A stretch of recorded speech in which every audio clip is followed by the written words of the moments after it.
말씀은 출애굽기 20장 17절입니다. 출애굽기 20장 17절. 우리 함께 읽어볼까요? 시작.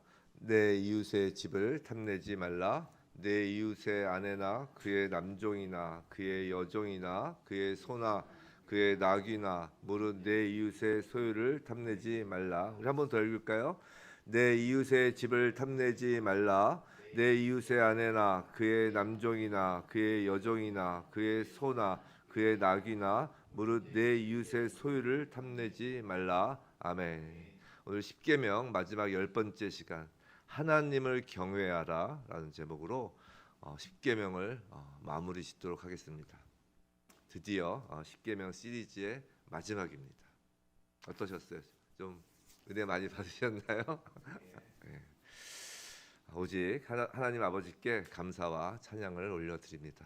이렇게 저도 이렇게 토요일 날 이렇게 아침에 새벽 예배하는 건 이번이 거의 처음인 것 같아요. 이전에 그 특세 40일 할 때도 월요일부터 금요일까지 했지, 제가 빨간 날은 꼭 챙겨 먹는 스타일이라 토요일이 법정 공휴일이에요. 모르셨죠? 우리나라의 공휴일을 법적으로 정해진 날이 있는데 이전에는 토요일이 아니었어요.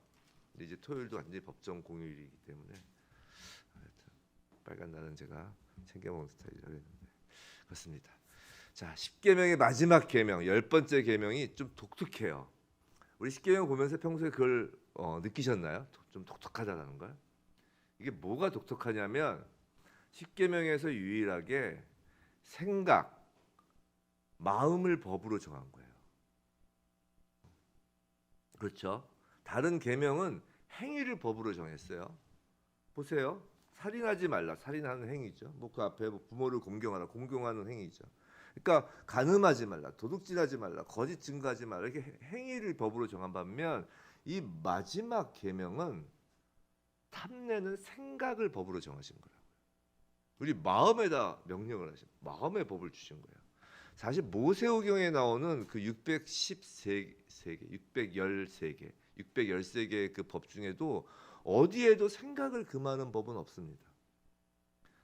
근데 십계명 마지막에 이제 생각을 금하는 법을 주신 거예요. 이 마지막에서 생각을 금하는 법을 하나님께서 주신 이유가 무엇일까요? 우선 그 이유를 간단히 생각해 보면 이 탐심, 탐욕이 너무나 자주 악한 행위로 이어지기 때문이겠죠. 왜 사람들이 오늘 본문 앞에 나오는 그 계명들에서 언급하는 그 살인, 간음, 도둑질, 위증 등과 같은 악한 행위들을 할까요? 그건 대부분의 사람들에게 그 속한 것을, 다른 사람에게 속한 것을 탐하기 때문이에요. 다른 사람에 속한 것을. 간음을 예를 들면, 간음은 다른 사람의 배우자를 탐내는 마음에서 시작하죠. 그 탐심에서. 도둑질은 다른 사람의 재산을 탐하는 마음에서 시작돼요. 또한 이러한 것들은 많은 그 살인의 이유가 되기도 해요. 이 탐심이. 거짓 증거, 위증은 탐심으로 저질러진 이런 다른 범죄를, 어떤 범죄를 덮기 위해 또 범해지는 또 다른 탐심이죠. 그래서 어떤 학자들은 이 십계명의 이 마지막 계명을 십계명의 결론이고 또 십계명 전체를 떠받치는 계명, 이렇게 떠받치고 있는 기초와 같은 계명이라고 하기도 합니다. 또 생각, 마음으로서의 탐심에는 또 매우 중요한 의미가 있는데 우리가 잘 아시는 말씀이에요. 골로새서 3장 5절인데 그러므로 땅에 있는 지체를 죽이라. 곧 음란과 부정과 사욕과 악한 정욕과 탐심이니 탐심은 뭐라고요? 우상숭배니라. 탐심이 우상숭배라고 하는 거예요. 우상숭배는 우리가 아는 바와 같이 우리 믿는 자들에게는 가장 무거운 죄잖아요. 그 우상숭배야말로 죄의 시작과도 같은 거잖아요. 근데 십계명 중에 하나님과의 관계로서의 계명인 앞에 4가지 계명, 1계명부터 4계명을 한마디로 축약하면 그게 바로 또 우상숭배를 금하는 거잖아요. 그렇죠? 하나님과의 관계에서의 죄를 한마디로 요약하면 우상숭배라고요. 근데 하나님과의 관계를 가로막는 것 모두가 우상숭배이고 탐심이 바로 그 하나님과 우리를 가로막는 우상숭배에 해당한다는 것이에요. 생각, 마음이라는 것이죠. 제가 자주 말씀드리지만 이 사탄 마귀도 영적 존재입니다. 그래서 이들의 활동 무대는 바로 인간의 생각, 마음이에요. 성령도 우리 마음속에서 일을 하시지만 사탄도 우리의 마음이 사탄의 활동 무대라고요. 사탄은 하나님의 자리를 노렸던 그 자신의 사탄 자신의 그 탐심을 인간의 생각 속에 이렇게 불어넣음으로써 인간과 하나님의 관계를 방해하기 시작하는 것입니다. 그래서 우상 숭배인 거예요. 가히 탐심을 갖지 않는 것이야말로 모든 계명의 시작이자 끝이 되는 거예요. 1계명부터 4계명까지 하나님과의 관계가 우상 숭배로 시작한 것처럼 10계명 마지막을 탐심이라는 우상 숭배로 끝을 맺는 거라고요. 10계명은 결국 우상 숭배에서 시작해서 우상 숭배로 끝나는 것이에요. 자, 탐심, 이것은 히브리어로 하마드인데요. 인류 역사상 이 하마드란 단어가 처음 쓰인 때가 그럼 언제일까요? 우리 다 아실 거예요. 역시나 창세기에 나옵니다. 우리는 지금까지 쭉 봐왔던 창세기 10계명 말씀을 통해서 하나님의 창조와 이 10계명이 매우 밀접한 관련이 있다는 걸 보아왔어요. 하나님 나라의 원리, 질서를 인간 세상의 법으로 이렇게 투영시켜 주는 것이죠. 창세기에서 사탄은 여자에게 먹어도 결코 죽지 아니하리라라고 하면서 선악과를 먹으라고 하죠. 잘 아시는 바와 같이 이 먹어도 결코 죽지 아니하리라라는 그 사탄의 말은 먹으면 반드시 죽을 것이다라는 하나님 말씀에 정면으로 대적하는 것이었죠. 이렇게 하나님의 말씀에 정면으로 대적한 다음에 곧바로 사탄은 하나님과 같이 될 것이다. 하나님과 같이 되어라고 이야기를 합니다. 즉 사탄 자신이 하나님과 같이 되려고 한 그 죄의 동기인 그 탐심의 마음을 지금 여자에게 불어 넣는 것이에요. 하나님과 같이 되어라고 하면서 그렇게 해서 여자에게 생긴 마음을 보여주는 것이 바로 그 창세기 3장 6절에 그 여자가 나무를 본즉 어떻다고 그랬죠? 먹음직도 하고 보암직도 하고 지혜롭게 할 만큼 탐스럽기도 한 나무인지라라고 합니다. 여기서 먹음직도 하고 보암직도 하고 지혜롭게 할 만큼 탐스럽기도 한 나무, 탐스럽기도에 쓰인 단어가 바로 오늘 본문에서의 하마드, 타마다와 같은 단어라는 것이에요. 자, 먹음직도 하고 보암직도 하고 지혜롭게 할 만큼 이것을 요한일서 2장 6절에서 이렇게 표현해요. 육신의 정욕, 안목의 정욕, 이생의 자랑. 이게 먹음직도 하고 보암직도 하고 지혜롭게 할 만큼에 대한 요한 사도의 해석이죠. 표현이죠. 이것들은 다 누구로부터 온 것이라고요? 바로 하나님이 아니라 사탄으로부터 온 것이라는 거예요. 자, 그래서 생각해 보세요. 여자가 에덴 동산에서 그동안 살면서 선악을 알게 하는 나무의 열매를 처음 보았을까요? 아니죠. 아닐 거예요.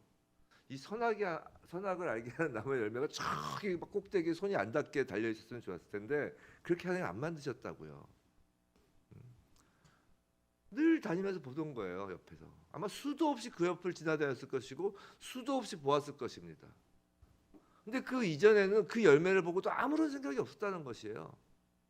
먹을 생각조차 안 했다는 것이죠. 근데 여자가 그 하나님의 말씀을 사탄이 던진 거짓말에 왜곡되어서 생각되자 예전에 없던 변화가 생긴 것이죠. 아까 말씀드린 것처럼 죽을 것이다. 이제 정령 죽지 않는다라고 하나님의 말씀이 이렇게 왜곡되는 순간 이제 마음에 변화가 생긴 것이에요. 탐하는 마음이 생긴 거죠. 여기서 탐심이 우리에게 들어오는 것을 방어하는 장벽이 바로 하나님 말씀임을 이제 깨닫게 되는 것이에요. 제대로 하나님의 말씀을 깨달아야 된다는 것을 우리가 알게 되는 것이죠. 그냥 사사로이 이렇게 할 수는 없다는 것이에요. 너무나 사사로이 하는 건 우리가 말씀을 묵상하고 퀴치하는 건 다 좋은데 이게 사사로이 해석하는 경우에 대해서는 이제 조심해야 된다는 것이에요. 조심해야 된다는 거. 소위 말하면 우리는 사실 사사로이 해석할 능력은 안 돼요. 사실 그런 걱정하지 마시고 너무 사사로이 해석하는 거 이제 이단 사설 그 이야기하는 겁니다. 선악과는 전적으로 하나님께 속한 것이었어요. 하나님께서 금한 것이기 때문에 이것은 하나님께서 뭐 선악과를 경작하라 뭐 그런 얘기도 없었어요. 그냥 이거 완전히 하나님 거였다고요. 그런데 여자는 하나님의 것을 탐한 것이죠. 선악과를 먹기 전에 잘 생각해 보세요. 선악과를 먹는 게 죄가 아니었어요. 첫 번째 죄는. 오늘 10계명에 따르면 남의 소유를 자기의 것으로 탐하지 말라는 거 아니에요. 다른 사람 이웃의 소유를. 그 첫 번째 이웃이 어저께도 말씀드렸지만 하나님이 된 거라니까요. 하나님이시라니까요. 여자는 이미 먹고 싶다. 보암직도 하고 먹음직도 하고 정말 갖고 싶다는 그 탐심이 들어온 것 그 순간 첫 번째 죄를 지은 거라고요. 그 다음에 그 선악과를 딴 거는 따고 먹은 것은 그 다음에 순차적으로 나온 반응에 불과한 것이지 첫 번째 여자가 지은 죄는 바로 오늘 10번째 계명을 어긴 거라고요. 즉 사탄이 사람에게 뿌린 그래서 생긴 사람의 첫 죄가 바로 탐심이라는 것이에요. 죄의 시작이에요. 탐심. 십계명은 이 땅에 하나님의 질서 통치를 회복하고자 하시는 하나님의 애타는 마음을 담고 있다고 말씀을 드렸어요. 자, 십계명에서 탐심을 품지 말라고 하시는 계명은 첫 탐심으로 쫓겨나야 했던 에덴으로 우리를 다시 돌아오라고 하시는 하나님의 초청장이라고요. 자, 무슨 말이냐면 십계명은 하나님 나라, 하나님의 질서 통치를 이 땅에 임하게 하는 하나님의 마음을 담았다고 했어요. 그런데 이 10번째 계명 탐심을 품지 말라라고 하는 건 탐심을 품어서 그 첫 번째 죄의 길에 들어선 모든 인류에게 이제 다시 그 하나님 나라 에덴으로 돌아오지 않으련 하는 하나님의 초청장이라고요. 지금 십계명의 말씀을 받는 저와 여러분에게 하나님은 하나님 나라로의 초청장을 지금 보내고 계신 거라고요. 십계명은요, 하나님의 말씀은요, 이 성경은요, 딱딱하고 머리 아픈 이론서가 아니라고요. 이것은 하나님의 사랑과 은혜가 담겨 있는 하나님의 우리를 향한 사랑의 편지, 구애의 편지라고요. 사랑을 구하는 편지예요. 그런데 하와는 어째서 탐심을 품게 되었을까? 다시 한번 생각을 해보죠. 하와가 어째서 탐심을 품게 되었나요? 사탄 탓이다. 그냥 사탄 탓만 하고 있으면 되나요? 우리도 믿는다고 하면서 하루에 수십 번씩 사탄이 던져놓은 그 올무에 걸려들잖아요. 그걸 단지 사탄 탓만 하고 있으면 되냔 말이에요. 사실 사탄 탓만 하는 건 반대로 그 사탄을 그냥 놔두시고 막아주시지 않는 하나님을 탓하는 것으로 논리가 쉽게 비약된다고요.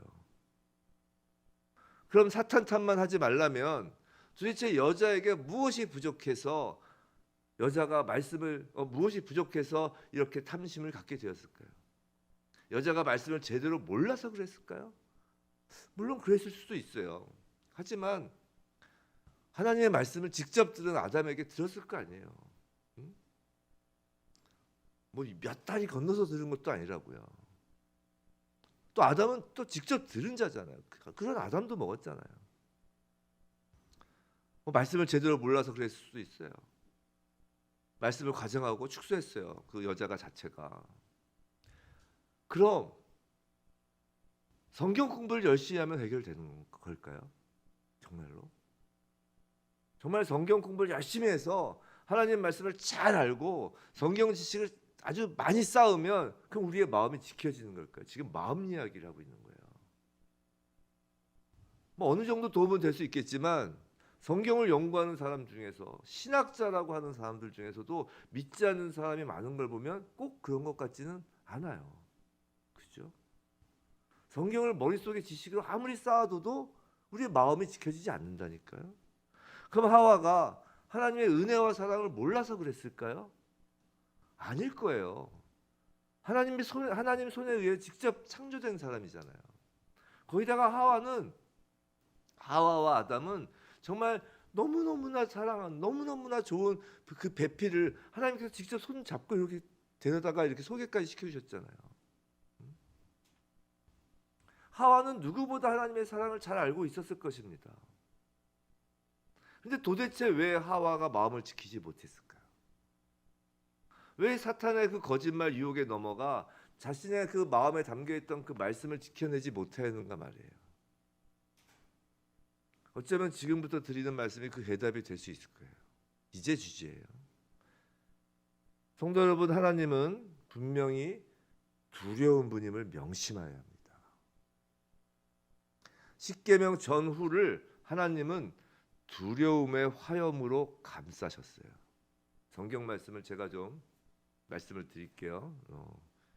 나중에 댁에 돌아가셔서 성경을 한번 펼쳐 확인해 보세요. 십계명이 선포된 직후에 오늘 이 십계명 한 게 출애굽기 20장 몇 절이었어요? 20장 17절이었죠. 자, 20장 혹시 성경책 가지신 분은 펼쳐서 보세요. 그럼 좀 확인하기 편하실 거예요.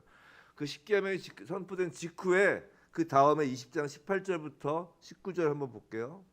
뭇 백성이 우레와 번개와 나팔 소리와 산의 연기를 본지라 그들이 볼 때 떨며 멀리 서서 모세에게 이르되 당신이 우리에게 말씀하소서 우리가 들으리이다. 하나님이 우리에게 말씀하시지 말게 하소서 우리가 죽을까나이다. 지금 십계명이 선포된 직후에 하나님의 두려움 앞에 백성들이 떨고 있어요. 너무 두려워서 모세에게 당신이 말씀하라는 거예요. 하나님께서 직접 우리에게 말씀하시면 죽을 것 같다는 것이에요. 십계명 말씀 직후에 보이시는 이 하나님의 임재는 두려움 그 자체라고요. 그럼 이제 십계명 앞을 봅시다. 십계명 앞을 보면 출애굽기 19장 16절로 갈게요. 앞에 19장 16절. 똑같은 이야기가 있어요. 이제 십계명을 받기 직전이죠. 이게 직전 장면이에요. 19장 16절부터 18절이에요. 우리 함께 읽어볼까요? 시작. 셋째 날 아침에 우레와 번개와 빽빽한 구름이 산 위에 있고 나팔 소리가 매우 크게 들리니 진중에 있는 모든 백성이 떨더라. 모세가 하나님을 맞으려고 백성을 거느리고 진에서 나오매 그들이 산기슭에 서 있는데 18절 시내산의 연기가 자욱하니 여호와께서 불 가운데서 거기 강림하심이라. 그 연기가 온기가마 연기같이 떠오르고 온 산이 크게 진동하며라고 돼 있어요.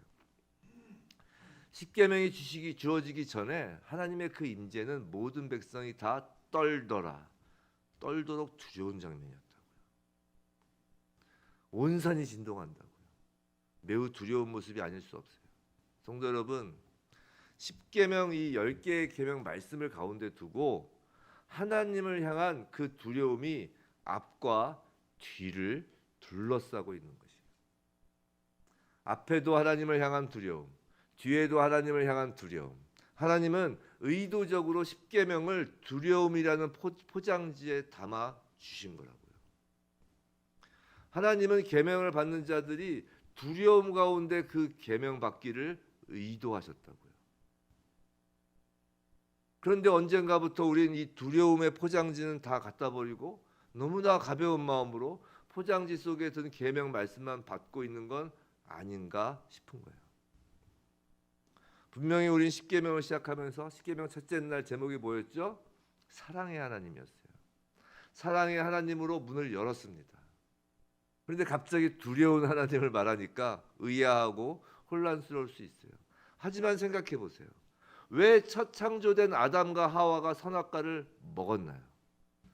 그들의 마음에 뿌려진 탐심보다 더 커야 할 하나님을 향한 두려움이 없었기 때문이 아닐까요? 왜 이스라엘 백성이 애굽의 재앙과 그 홍해의 기적을 보고도 그 가나안 땅을 받고도 그 풍요로움과 그 기적 앞에서도 하나님을 끊임없이 배신하였을까요? 눈에 보이는 기적, 눈에 보이는 그 세상의 풍요로는 하나님을 두려워하지 않기 때문 아닐까요? 하물며 하나님이 이스라엘을 멸망시키고 포로로 잡혀가도록 하여도 그들은 결국 하나님을 두려워하지 않았던 것 아닐까요? 성도 여러분, 성경에서 모든 지식의 근본은 하나님을 경외하는 것이라는 그 쉬운 말로 두려워하는 것, 우리는 가볍게 그 두려움을 여기고 있지는 않나요?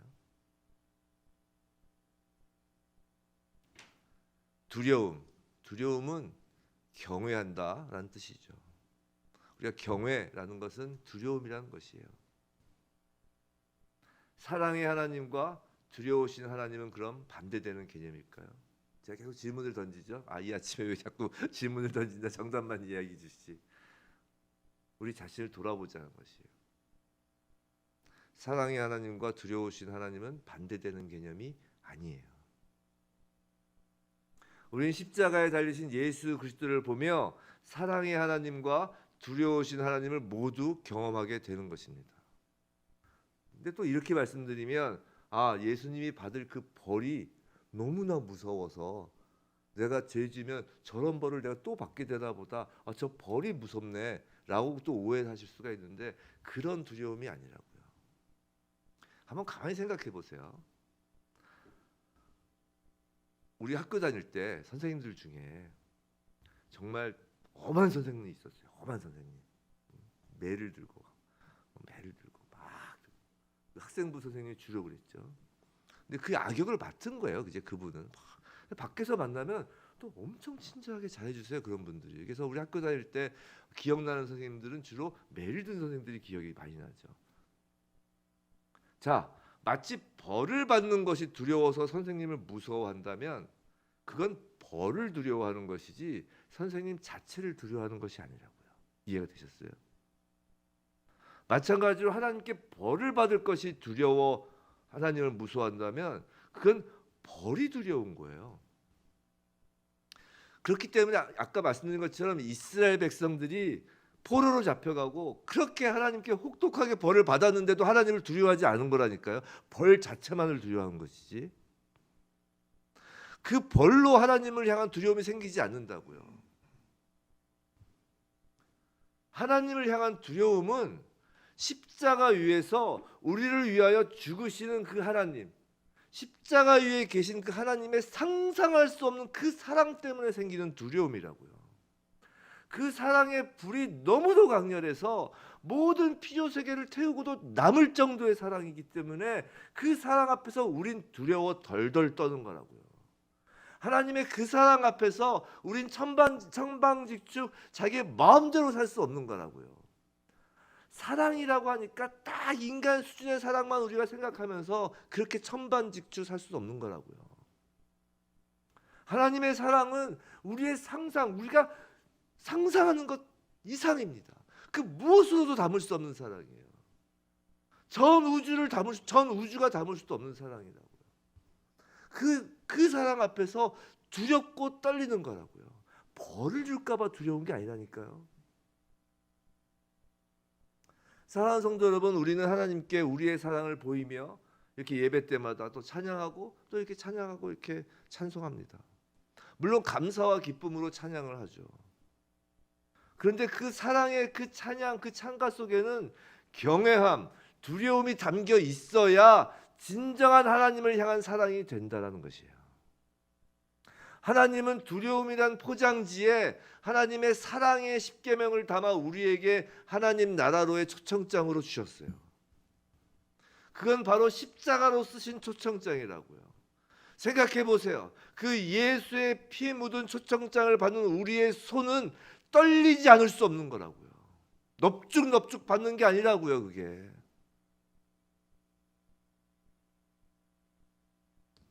정말 떨릴 수밖에 없는 손으로 그 초청장을 받는 거라고요. 이제 우리는 그 초청장에 대하여 응답을 하여야 합니다. 두려움으로 하나님의 말씀에 순종하는 그 행동에 하나님을 향한 우리의 사랑을 담는 거예요. 그렇게 해서 하나님께 답장을 드리는 거예요. 그것이 진정한 하나님을 향한 사랑입니다. 하나님의 말씀에 순종하는 것, 하나님의 그 사랑에 너무도 두려워, 너무도 경외함에 그 말씀에 순종하는 그 행동에 우리의 사랑이 담긴 거라고요. 하나님을 향한 두려움이 우리의 마음을 감싸고 있을 때, 사탄이 우리에게 뿌리는 탐심이 우리 마음속에 들어오지 못하는 것입니다. 성도 여러분, 하나님을 두려워해야 합니다. 그것이 사랑이에요.